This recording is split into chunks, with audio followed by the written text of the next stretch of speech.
All right. And after country comes the people that make the Agribusiness and Countryside Development Foundation possible to all of our members, our special partner institutions, senior special partner institutions, corporate members and individual members, all of without whom we would be unable to bring you our sessions every 2 weeks. Um, to all of you who have supported the foundation throughout these years and who continue to support the foundation even until today. We are truly grateful for your generosity and support. The Agribusiness and Countryside Development Foundation is a nonprofit member-supported organization, and it is through your generosity that we continue to operate until today, trying to bring new opportunities and knowledge to people here in the Philippines for agribusiness and countryside development. Thank you very much to all of you. Okay, so I see our chair, Ernie Ordonez, has finally come online. Ernie, may I ask you to introduce our speaker for this one? Well, it's totally impressive. First of all, we know that she is going to talk about something very interesting, especially this idea of what makes fish roe poor. But what makes it more important is that she has fantastic background, because I memorized the resume. And her background moves from the Philippines to Australia and back here. And it spans so many different things. She knows IT, she knows how to write. As a matter of fact, she's an excellent writer. And she's master's is from Australia, undergraduate here. And she's done so many different things.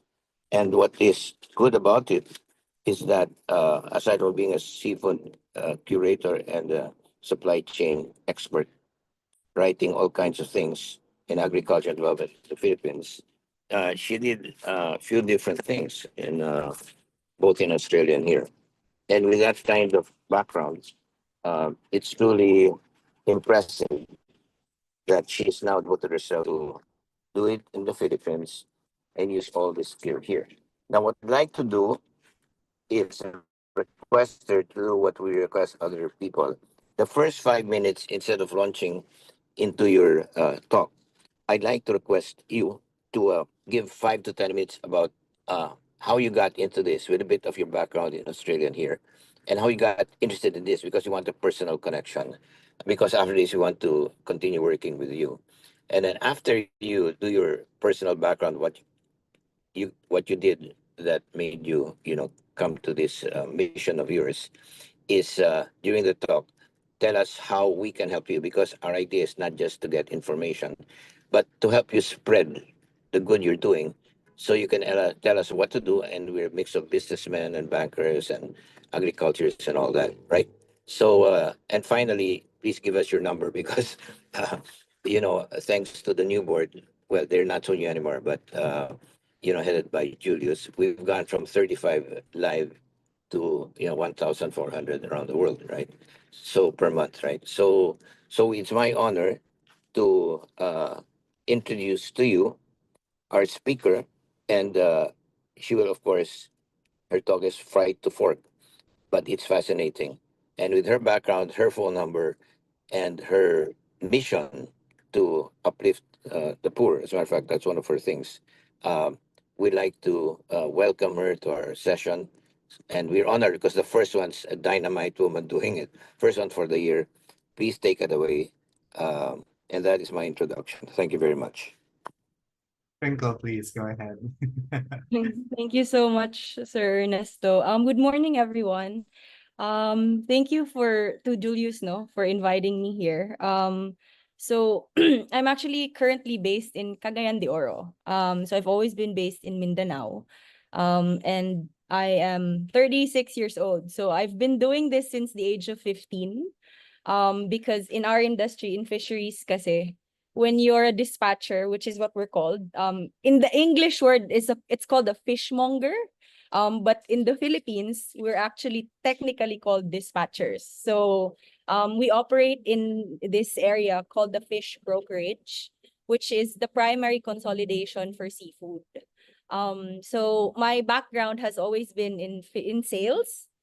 And then I focused into fisheries because that was our family business. So I'm a third generation fishmonger. So our family has been in this industry for 45 years. So the fish landing is around 130 years old. But our family entered into it around the half of that time. Now we've operated informally and then eventually formally. So again, my name's Twinkle. And today I'll be talking about mostly what's been going on in the fishery sector, no, in Mindanao. And then it also creates like this whole representation of how the national outlook is like, especially with what's on the ground. So, my background when I switched from like focusing into the family business, which we started when I started when I was 15 years old. Um So I went into this thing of studies subsequently in the next coming years. So when I finished my bachelor's degree in psychology, I focused on consumer psychology, specifically on people in the palenque. Because I wanted to paint a picture of behaviorally, what does our food system look like in terms of how it's viewed from the people's perspective. And from that point, I went in to study supply chain because I identified that there are really problems that have existed in the industry since the 1970s. So I'll just share my presentation real quick lang. Wait. Before you proceed, can you give us Sure. your number? Sure, Twinkle? I Twinkle? can Yeah. chat it No, here. no, no. Can you dictate it? Because around the world they don't see the chat. Okay. Yeah, yeah. So Just say it verbally, and yeah. Could you please give it verbally, please? okay, so it's Or plus whichever six. way you're comfortable. Yeah, whichever way you're comfortable being contacted. No worries. My phone number is fine. Email is also okay. Um, so my phone number is +63 962 304 1912. So that's my mobile number. And You then know, yeah. I'd like to thank you because many people just give their office numbers. You've given us a. This is your personal number or your office number? yeah, no, it's my personal number. Where we are so pleased that you're able to do that. Most people just give their office number, but don't worry, you won't get 1,000 calls, but you will get a few calls, It's and, okay. and and they're very appreciative when people give their numbers. Please go ahead, Twinkle. Please go ahead. That's all right. So thank you. Okay, so so again, this is what the fish landing looks like. And just to establish the center of what we're really trying to do, no. So the Philippines is the heart of what we call an area that we call the Coral Triangle. So the Coral Triangle is basically composed of Indonesia, parts of Malaysia, Sabah, Borneo, and the Philippines. So we are actually at the heart of the world's most biodiverse maritime water. So the Philippines is really one of the center of that. And at the heart of that whole area is Palawan and an area called the Bangsamoro, which is the Bangsamoro Autonomous Region of Muslim Mindanao. So it's actually an autonomous region that's situated in the southwestern part of the Philippines, southwest Mindanao. So every day, a lot of the fishermen in that area, they harvest fish and they bring it to areas that are called consolidation points. And during the pandemic, when it broke out in 2020, we noticed that for the first time, because everything moves around fish landings in a very fast pace. So in our fish landing in Cagayan de Oro, we move around 400 to 600 tons daily of fish. So I specialize in what we call reef fish. So it's fish that's caught in reefs and sea fish. So it's not technically the commercial fish, which is what's commonly known as galunggong, which is the scad and a lot of sardines. So those are called commercial fisheries, but we operate in an industry we call small scale fisheries. So during the pandemic, we started noticing when we started opening boxes and we did a head count, almost 40% of those boxes would be considered on the restaurant level rejects. So rejects meaning they don't meet the quality and the standard that restaurants need them to be served at. So when we tried to trace back a lot of these problems, we noticed that box after box, the quality was deteriorating. And during that time when the lockdowns happened, I got a call from the Bangsamoro Autonomous Region that someone from the military wanted to talk. So we were wondering na parang like, oh, why would why would the military want anything to do with the palengke, which is the markets that we operate in? And so when they asked, they requested someone to represent the fisheries industry and visit the areas of Basilan, Sulu, and Tawi-Tawi. So I went in 2020, and then we did a top-down economic assessment. So the military wanted to find out why is it that areas where we buy fish from have never been affected by conflict. So if you look kasi through history, Basilan and Sulu was almost like Somalia back in the 90s, where there was kidnapping, extortion, all of these illegal activities. But in 2016 and 2018, they cleaned Basilan. So they removed a lot of the lawless activities, and then they tried switching a lot of the people who used to be in those activities to switch back to normal industries, to industries like fisheries once again. So when we went, I did a report that was presented to the Office of the President for Peace, Reconciliation, and Unity, which is called OPAPRO. And then we've proven that industry actually prevents people from entering into illegal businesses. And one of those industries primarily is fish, because these areas are predominantly fishing areas. So when we looked into how we could expand further, their operations, I realized that the problem we were experiencing in the fish landings was the same problem that existed within the island areas. So I visited from port to port to port, from the edge of Sulu all the way to the edge of Tawi-Tawi. And then I discovered this very interesting information that was actually published in the 1970s under UP Los Baños. So every year, it says that 80% of fisheries output go to waste. It's actually, I think, in reality, in some of the areas, especially in Sulu, we think it's around 98% that go to waste. So this is fish that doesn't meet the quality standards that's optimal or safe for consumption. And the reason is these big two squares. So the first is the lack of post-harvest and cold chain technology.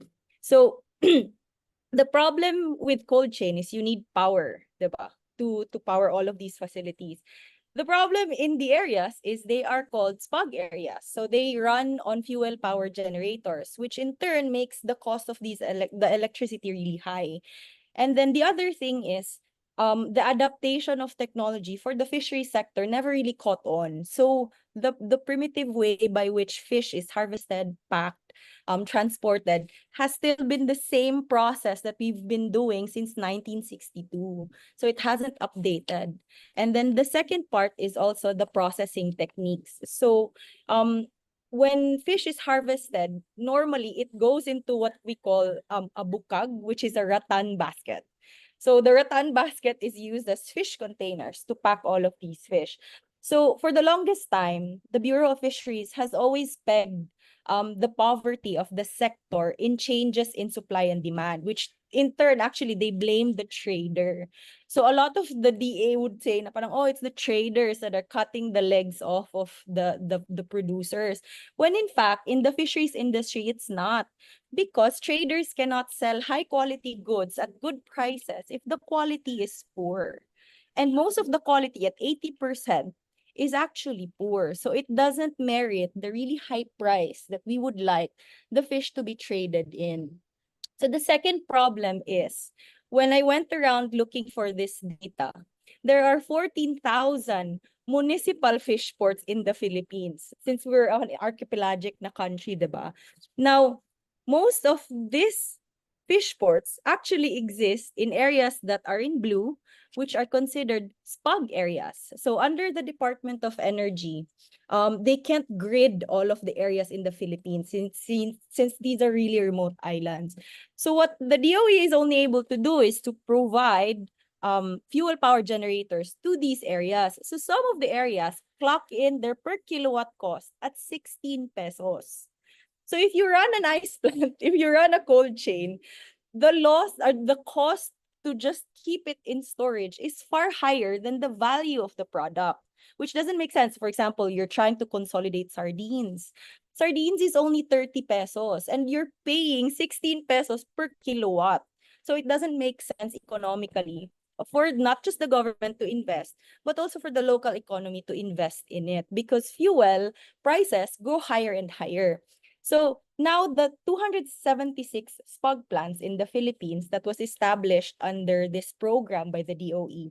Now, when I asked around with people with the DOE, I asked like really formally na parang like what is the national government's plan in supporting all of our remote areas just so we can like help increase production.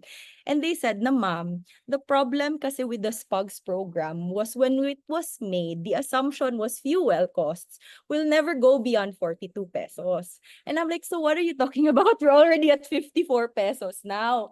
So the DOE said na that's our problem because the budget is only pegged for costs that are at that level. So what we're experiencing now is Mindoro went from 3 brownouts to 5 a day. Lanao del Sur went from 2 brownouts to 6 in a day. So now on average, PUG areas experience up to 12 hours of blackouts. So it's the problem is just increasing and increasing. So I was like, okay, so the energy problem cannot be solved. So what's another way? So I asked a friend of mine who worked with Tesla. So he's a Tesla engineer. And I asked him, like, how can you power an ice plant with the battery that you use to run the Tesla cars? And he's like, yeah, I don't see why not. So we did this experiment and I went on and researched it for 4 years. And eventually, I went back to the communities and I said that, okay, so how can we solve this problem with ice? Because if you see on the left, that's actually high-grade bluefin bonito tuna. So it's class A for export quality. But the thing is, when it arrives, it's squished in boxes, in styro boxes that are wrapped around with tape. And then they don't have ice in it, and they're not even stored with seawater. So at least seawater can help prevent spoiling. So, but ideally, they need to be held at a temperature of 5 degrees. So 2 to 5 degrees for fish to stay safe in transport. Now, if you look at the right, that's actually a black trevally. So it's one of the more premium fish that we carry here in the Philippines. So I asked the fisherman, okay, like, how can we make this work? Like, you have to teach me what you need, and then we'll figure out the technology on how to build that. So this thing in the middle that you see are solar panels. So we figured out how to make a solar powered ice plant. So the idea is these ice plants would now exist in areas where the DOE cannot grid, but there is an existing fish port. There's an average turnover of around 2 to 3 tons a day of fish, and it would feed the livelihood of more than half of the people in the community. So I pitched this idea around and we eventually built it with a consortium of very supportive engineers, and we figured out the solution to this problem. So now the communities can produce ice blocks using the power of a fully solar off-grid energy system. So it would harvest energy, put it into batteries, and then it would take the energy and put it up into an ice machine, and it would produce the ice blocks. So we were able to make a system that was 1 ton production per day in an area within the Liguasan Marsh, which is inside an area called South Cotabato in Barm. So we were able to figure it out, adjust a lot of the mechanical things and the electrical problems that we had to like test out and burn test over a long period of time.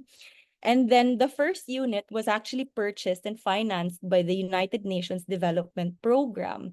So when they eventually asked for us to deploy it in this specific community that produced fish, when we deployed it, they were harvesting the energy and then making all of the ice inside. So we had to train all of the community members that were willing to learn to be informal engineers to be able to operate these ice plants. So I remember that night that we were able to harvest enough energy and we were able to produce, because we had to produce it at night to prove to the community that this could work 24 hours.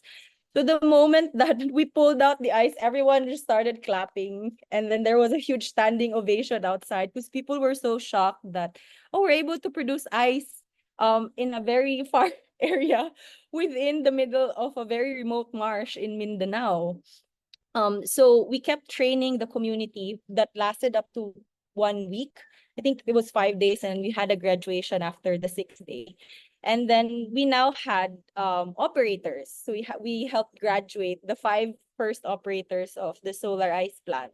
So what we were also able to do during the creation of the whole system was a lot of the community that we operate in, most of the highest educational attainment is usually high school, which is they finish 4th year high school around the age of 16. So we had to create the system that it was very easy to use, that even if you were a fisherman and you couldn't read and write, you could operate the ice plant and make ice. So we created the system where there are only 3 buttons you would press. So there was red, green, and yellow.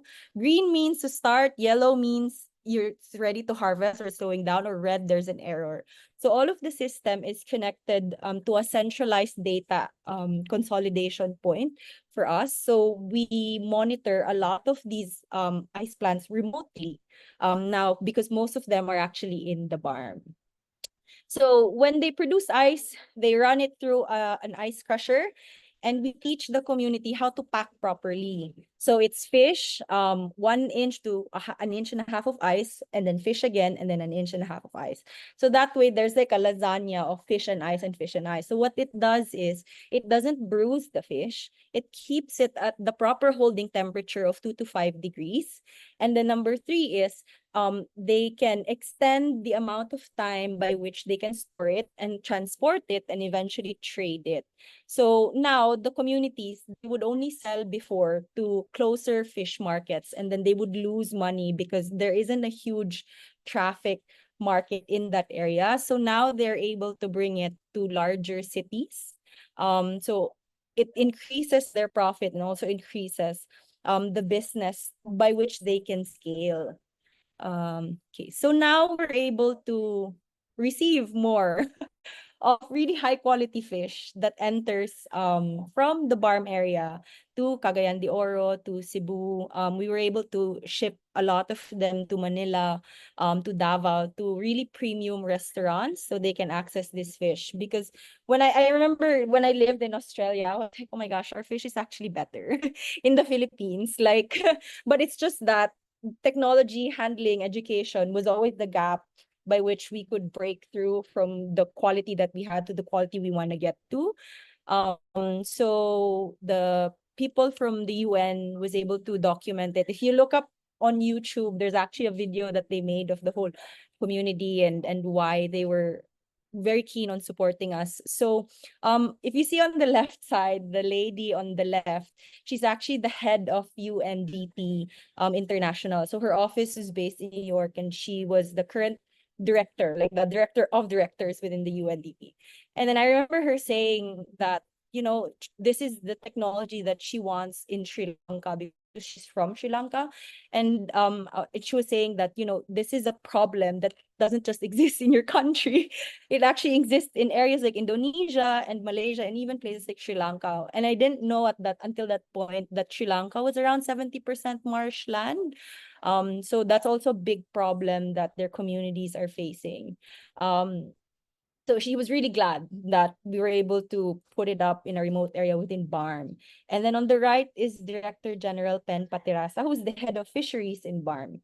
So he was a big support in our effort to be able to make this and deploy it in the remote communities.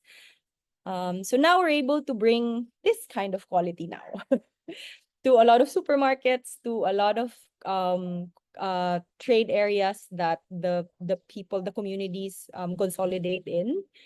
And then we were also able to bridge chefs from Manila and teach us like the quality by which they want it. So it's a whole continuous effort that we've been trying to do. So this guy, his name is Bruce Ricketts, and he's one of the premier chefs in the Philippines for Japanese cuisine. So he was able to teach us this method of slaughtering that they do in Japan called ikejime. And I asked him to teach a few of the fishermen that could teach other fishermen how to do it. So that way we can increase the quality to really be able to truly produce true sashimi quality in the Philippines. So we were even featured at Vogue for doing that whole activity. So when his dishes came out, people were quite surprised that, oh, we actually have sushi grade fish that's coming from Basilan, Sulu, and Tawi-Tawi. So they were able to document it. So yeah, so this is the ice plant now. It's in an area inside South Cotabato. So currently, we've built 7 across the areas of the island groups, all still remotely located. So we put it fully solar, we deploy it, we teach the communities how to use it. And then apart from that, the other key thing that existed outside of that program itself is we actually had to teach the communities business management. So we taught marketing, sales, order taking, coordination, how to handle customer complaints, how to do your admin. Because when you run a whole ice plant, it's a whole other business activity. So that's something that a lot of the communities aren't very familiar with. So especially with ice plants where it takes around 4 to 6 hours to produce one cycle of ice, there needs to be like coordination within the community in terms of their market. Because the problem with ice is it melts. So the moment that it comes out, there has to be a very specific system of booking that they can execute. That way they don't waste a lot of the ice that they make, and then they can also sell it timely enough for the fishermen to come in. So they have like a coordinated schedule of fishermen that, okay, fisherman 1 comes in, gets 100 kilos of ice for 3 boxes, and fisherman 2 comes in. So and then aside from that, we had to also teach them how to do shifting and scheduling. So how to fairly allocate payroll, how to split income, how to put in savings. So your business in the ice plant can continuously buy things like plastic or styro boxes or tape. So you have all of your budget for consumables as you go on into your entire business. So now the oldest ice plant is 2.5 years. Thank God it hasn't broken down. It's still good. The batteries are still working. It's still fully solar. And we learned from the communities that on the off season, because their fishing comes in seasons, so in a whole month they can only fish for around 10 to 15 days. So the rest of the 15 days, there was one ice plant that's become a tutorial center in the afternoon and at night. There is also activities because they run on batteries, so they always have energy coming in. They've had clinics, they have dental clinics on the side of the ice plants because a lot of the communities still don't have stable electricity. So the ice plants have also been like an off-grid power plant for a lot of the activities that the barangay has, and all of these many things.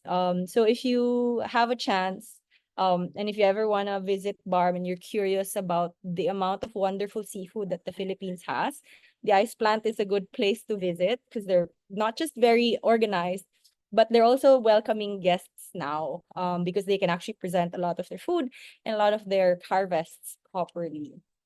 So that's just a quick kind of story rundown about what we've been able to accomplish so we've been doing this for around 5 years. But so far it's been good. Our goal is to be able to build around 150 of these off-grid facilities in the Philippines.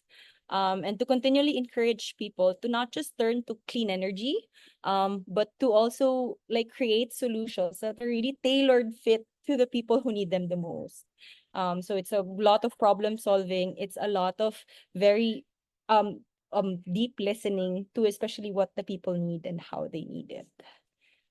Okay, so Julius, I can take questions. I hope that wasn't too fast for everyone. But if you guys have questions about what we do, what we're trying to continue to build, I can take some of those questions now. Sure. Hi. Thank you very much, Twinkle.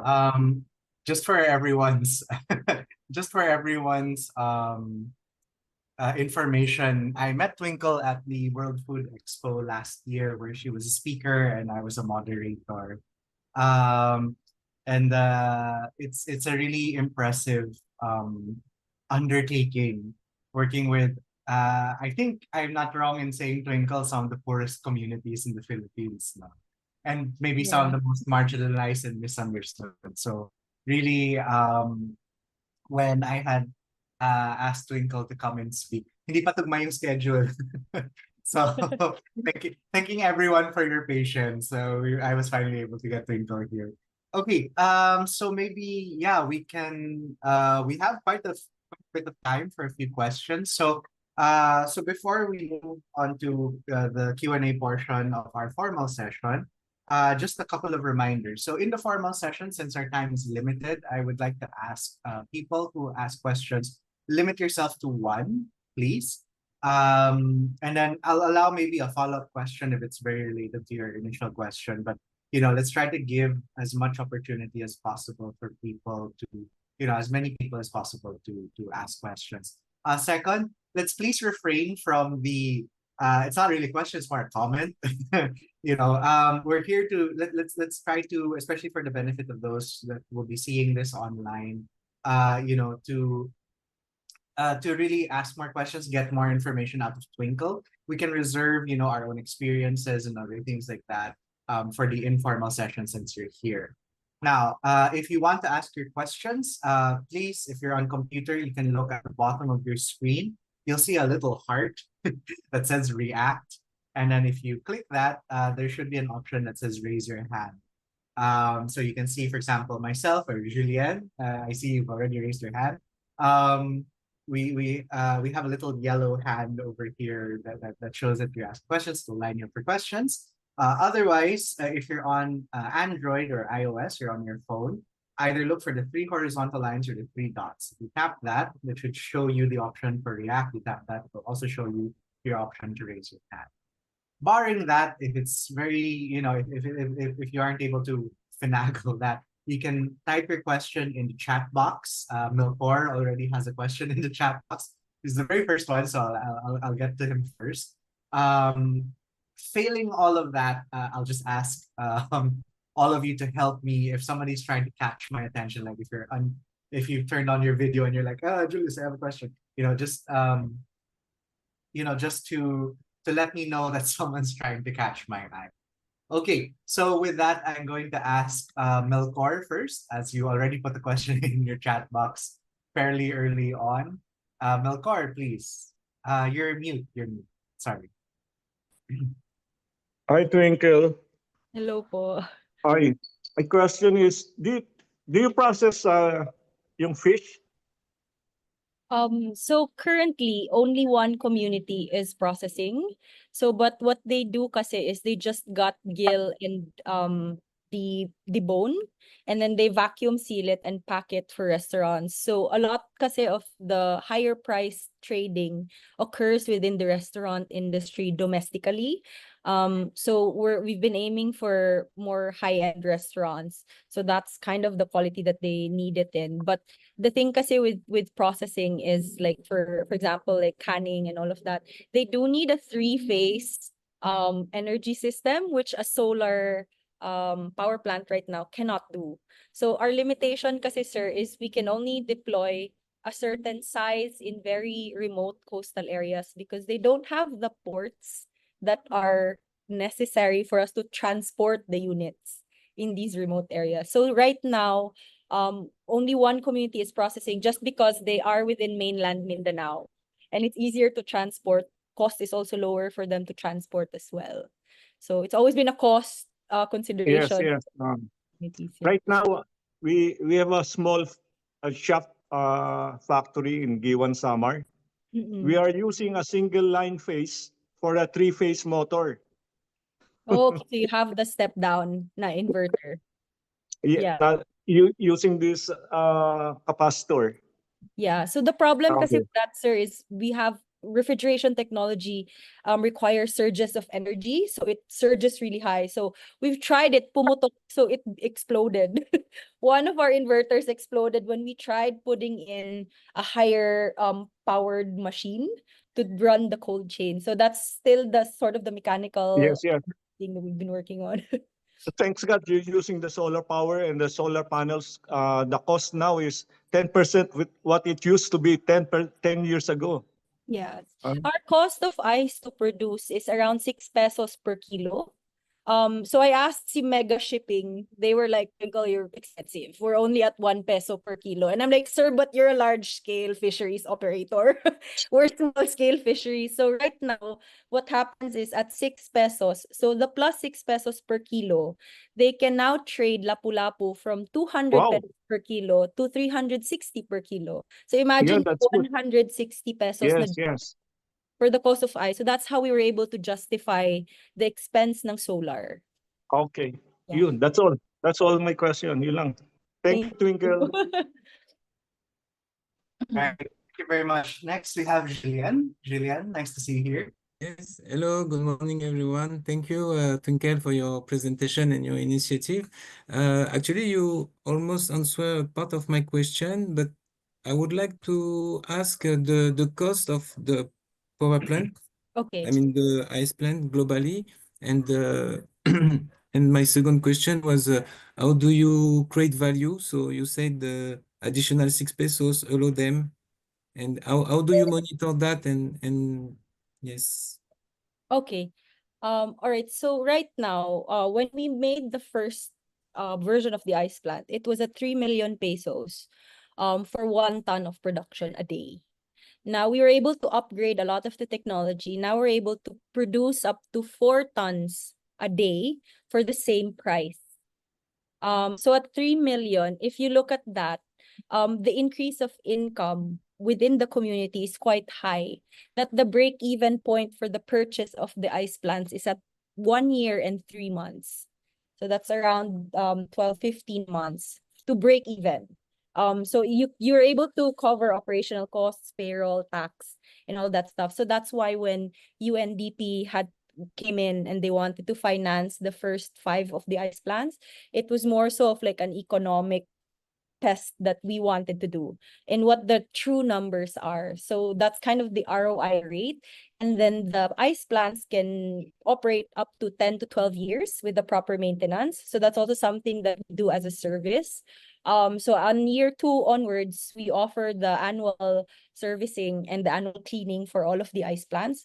So that way they're able to optimize it continually. And so when it came to the whole value chain, a lot of the communities, we had to link directly to the market. So they are able to supply directly to a few restaurants. And the thing that was so key to make that possible is we had to entrust the community in one logistics provider who is really good. Because the problem in the BARM is there's such a low trust society. So it's harder for them to trust someone within the business world, not unless there's someone who brokerages that relationship.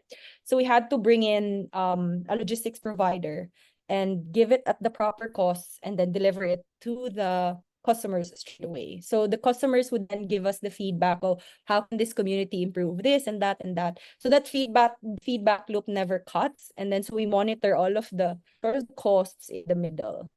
So I've written about this whole activity in a published paper by the International Labor Organization, which I can share a copy as well to the group.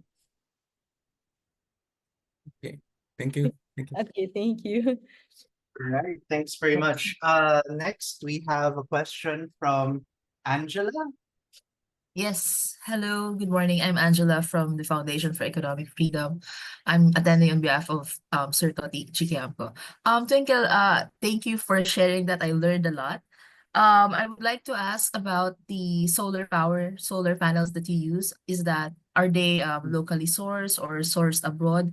And especially since that you plan to replicate this in 100 plus more areas, how would you be getting from the same solar panel provider for that? Yeah, so right now I wish we had a manufacturing in the Philippines for everything solar, no, especially that a lot of the raw materials is actually coming from the Philippines. So no, we actually have to source from China.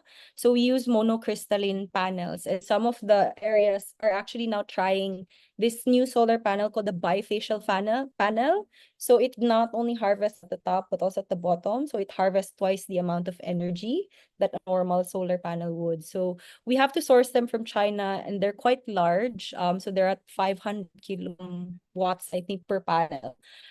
We try and source them through the local distributors here in Mindanao. That way it just keeps the local economy rolling. We could save a lot of cost with importing it ourselves, but I think it's better as a business to just buy it from also friends in that industry. So we source everything except for the batteries. So we have to source the batteries since they're quite industrial grade from a very specific supplier in China. Because we've tried a lot of the local ones, they tend to melt or explode, which is very dangerous, especially if they're located in a very remote island where waste collection is very hard to do. So we've tried and tested and considered a lot of the things that could go wrong. So right now, yeah, we have to import most of it, which also impacts the cost actually. But at the rate that the communities are growing, they can recoup that cost. So it's okay. It's like a fair game for everyone. Thank you so much. So much. Yeah, we'll have more time for more freewheeling discussions in the informal session. I thank everyone for your patience. I know I can see Angela's face and Julian's face. Like, we have more questions, but we have a restriction. So I appreciate that very much. Questions from other members of the audience.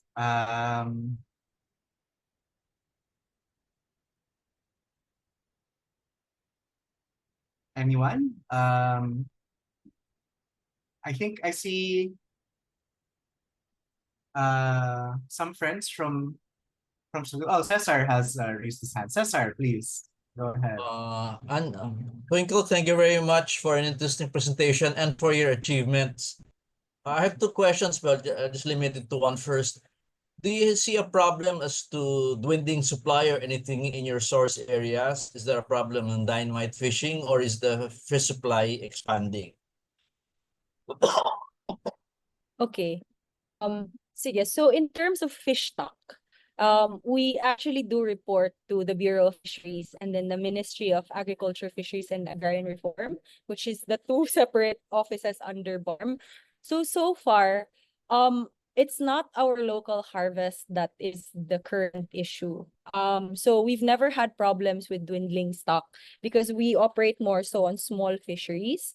So, but the communities have given feedback na over in the last 7 years, the stocks of tuna have been depreciating. So the stocks of tuna have been getting lower and lower.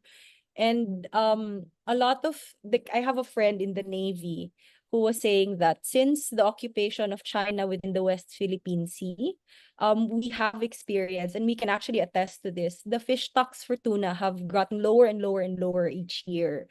So for us in the fish landing, we don't really trade tuna because tuna is mostly traded in General Santos. So we trade the smaller pelagics and a lot of the reef fish. But reef fish, kasi since it's within the coastal municipal fishery zones, it's fine kasi it's just the fish that's coming from the smaller reefs. But the fish stock for tuna has been changing. Like even the fishermen will say na, ma'am, nag-iiba po. Like it's changing. Yung fish stocks and even what comes around in what seasons, it's changed drastically over the last 5 years. And in terms of dynamite fishing, in Basilan, it's not an issue anymore. So it's been controlled. In Sulu, there are still incidents of dynamite fishing, but very smaller from before. But the thing that's been prevalent in Sulu is more cyanide poisoning. So the issue with transporting live grouper, which is huge demand in Hong Kong. So what they do is they release this small poison and then the fish doesn't die. Para siyang mangingisay. Like it faints underwater. And then when it's caught, it eventually wakes up. So the thing with us that we're working on with the Ministry of Fisheries also is how to manage the demand from Hong Kong, which is putting so much pressure for the fishermen to catch more and more live grouper. So live grouper, we don't really trade. None of us have the expertise to do it.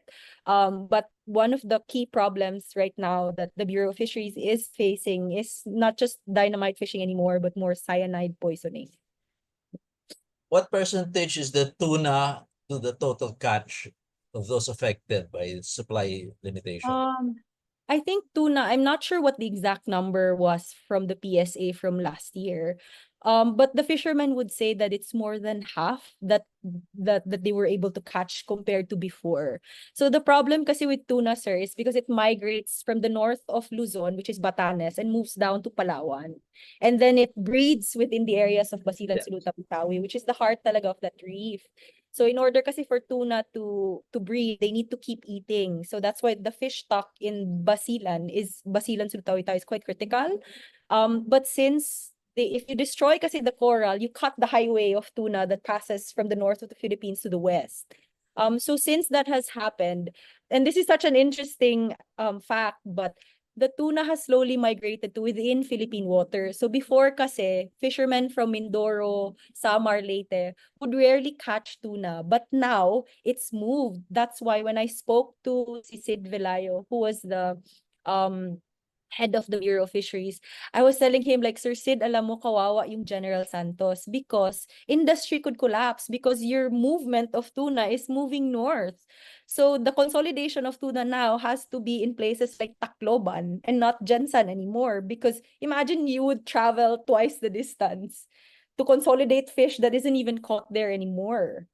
So that's kind of where the conversation for the industry moving forward lies. But yeah, that's still the hope for us is to support the small municipal fishers by building more of these smaller facilities to accommodate just the local food security na lang just for the next couple years.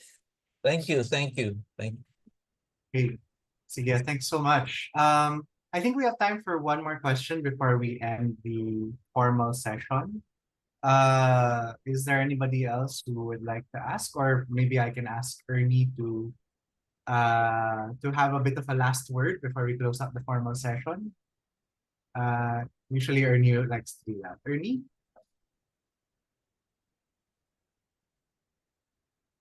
Or maybe because I saw Ernie was in transit earlier, he might not be able to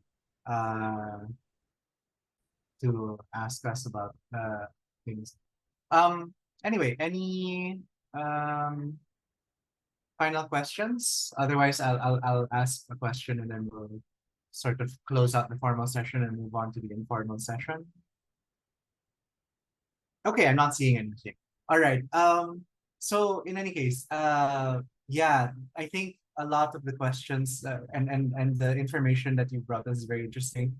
I think this highlights in particular how, let's say, underrepresented, I think, aquaculture, fishing and wild caught fish as an industry is in the Philippines. When people started pushing for sort of agricultural development in the Philippines,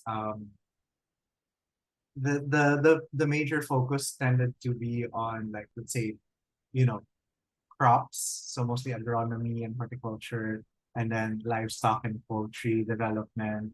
And I guess maybe my question to end on a more general note, I'd like to hear this from you is, one, why do you think in terms of aquaculture, it's not as large a part of the conversation, considering that, we have the statistics to say that fisher folk, especially wild catch, the ones that go out into the sea, into the ocean to catch fish, have some of the highest incidences of poverty in the Philippines. And then you have technologies like yours that are generally affordable. 3 million is not like a huge investment in the grand scheme of things. It's such a small intervention, but it makes such a huge impact on the lives of fisher folk and things like that. So yeah, in general, why do you feel like aquaculture is so underrepresented in the conversation? Considering that we know that it's a place where poverty is so rampant, and maybe you could share, or we can end the formal session on a point of hope. Like, how do you see us moving forward? Like, what are the things that maybe we can do to push forward and improve the lives of our fisher folk in the Philippines? Okay. Wow, that's a big question. Like, why are we poor? Just from your perspective. Yeah, from the industry. So, I remember having this conversation with an imam in Basilan. And then, so So there's the context that I know it from, that I understand, is from the Mindanao context, which doesn't really reflect, the whole national setup. But if you go and ask actually the fishermen, like, do you feel like you live a comfortable life? And they will say yes. But in the technical statistical description of things, they would be considered relatively poor. So especially in areas that are so remote, like for example, the Sama Bajau, which is a lot of the spear fishers that are within that industry. We've had programs that I've worked with the local government, the provincial government, to rehome a lot of the Sama Bajau, but culturally they cannot live outside of water. So they have to live within the areas by which they're comfortable. So a lot of it is also cultural. So development is such a complicated word in areas in Mindanao. Like when you say to develop, what does that really mean? So a lot of the locals will be confused of like, where are we developing to? So number one, it's also cultural context that defines what poverty is. So I think also secondly is there seems to be, and I think this also applies in the agriculture industry, the lack of courage, especially within the generation that has gone further than the younger ones. So sometimes, I don't know if it's such a Filipino attribute, but communicating in a way where our needs are met and our needs are heard, and also at the same time being able to navigate that conversation where we end up getting what we want, stepping on anyone's toes. So I think that's one of the key things that's always been the challenge. And I have to say that the only reason that I was able to succeed to a certain extent in this industry is because fisheries in Mindanao is also very female dominated. So if you look at the fish landing, actually the key decision makers within the supply chain are mostly women. So the problem kasi, and I'm not saying this like in all truth, but the challenge kasi sometimes with working with men in the barn is men tend to get more hostile quicker. So in negotiations where money and timing and food is involved, that conversation is easier to navigate when a woman is talking to another woman, because it's easier kind of to agree that this is something that we need to do, this is when, and just the details, the amount of detail in the execution. You see that a lot of the fishermen are actually the men, but the backbone of the industries are actually women. So when people in the PSA ask me like, oh, how come you're able to continue for this long? And I was like, oh, we're actually a confederation of very opinionated women. Yeah. And we just get the job done. And I think in leadership, even in the barm, it is very acknowledged that for anything to succeed, half of the leadership has to be comprised with women. So it's not anymore like, a very feminist conversation that we have, but it's actually more from like an economic standpoint.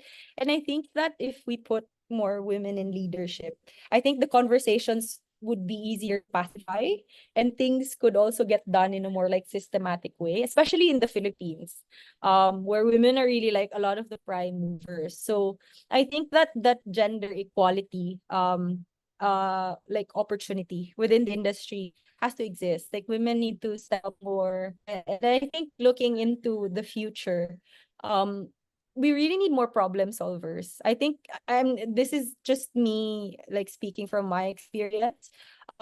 The thing with the challenges kasi in the industry is a lot of people want to make motherhood statements, but they don't want to go to the ground and actually listen to like what the fishermen are really struggling with or what the farmers are struggling with. And then sometimes kasi the answers is already with them. Like they know what they need. It's just a matter of like bridging the technology, and like with things like AI and with things like social media, like to fix a problem now has never been quick. It's just a matter talaga of execution. And then this is the conversation I constantly have with the Bangsamoro government and the local LGU and then the barangay captains. And I'm like, when we execute, it has to come from good intent, and also the idea of discipline, that when you start, we finish it. No, we don't leave if it's not finished. We don't leave if we haven't improved kahit piso. Kahit we increase the value of fish from 1 peso to 2 pesos, that's already a big thing. And then that's always been the consideration when it comes to solving problems is we do it, we increase income, but not at the cost of the environment, the cost of like the habitat by which that they're caring for. So those are kind of the things that, you know, we need to be more aware of. And I think that's a conversation that needs to be had. Like young people need to be taught that if you're not solving problems, like what are you doing? And I think that's really key. It's not complicated, it's not a big concept, it's pretty simple, but I think we lack in the fundamentals, especially in Mindanao. So yeah, with that, it's there's quite a lot ahead of us, Twinkle, I think. But I think the things that you've mentioned, you know, talking about women in the industry as well, women being the backbone of the industry, I do agree. Even in my own work in what you call this in farm, at least in some parts of it, uh, the men were always much more aggressive towards me as another man. And then after they've sort of said their piece, the women come in and they say, "Oh, you know, these are the things that you need to think about and stuff." And okay, it's an interesting dynamic. But in any case, unfortunately, I think it's 9 o'clock here in the Philippines, and this is where we have to end our formal session. For those of you who are joining us online, I'm afraid this is the extent of what you can get for free. But for those of you who are with us right now through our online Zoom, please do stay on for our informal session in the next hour. So first, I'd like to present our certificate of appreciation to Twinkle. Can you share that, please?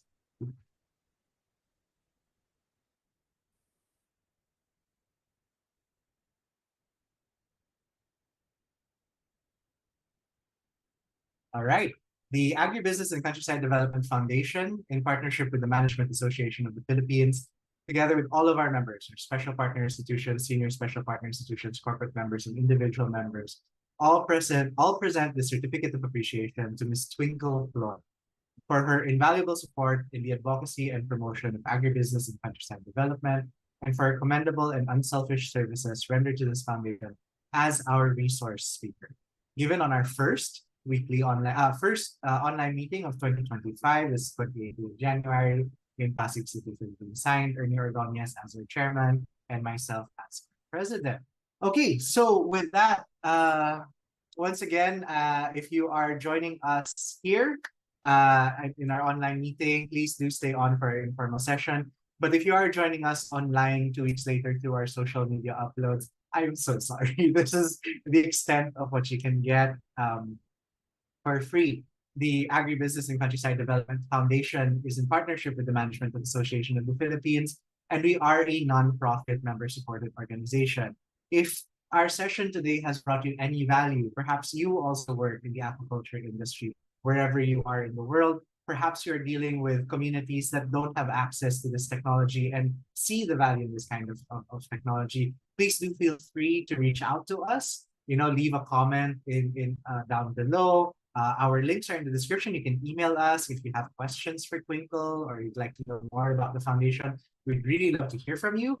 And if you think that this has brought you enough value, please consider joining us as a member and donating to our cause. We are reliant on the support and generosity of all of our members and donors to do what we do, and we hope that you would consider doing the same.